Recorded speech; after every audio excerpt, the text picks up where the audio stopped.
这套由国泰产险甲市府交通局合作开发的 AR 软体，功能比去年较强，也是透过制作校园交通接发生事故的地点分析，道路设计状况甲实景的相片影片，让学生甲市民朋友了解路口的潜在风险。交通局表示，今年将持续运用伫中西区甲东区，总共有3间大专院校甲2间高中的分析。其中委贴嘛校长见证该计划，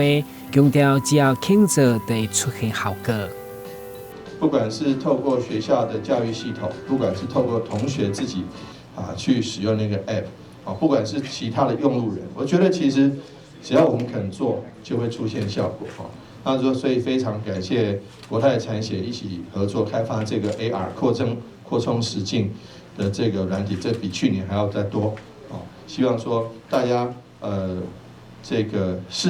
努力在做尤其这个城区去年是这个蓝三角，今年是这个红三角。这红三角地方是交通很复杂的地方，尤其在靠近火车站那附近所以要拜托我们大家一起来我们提过改善交通除了执法之外，还有其他的，还有就是要宣导。还有就是要改善硬体的设施，这个改善硬体的设施，市政府责无旁贷，我们都会去努力。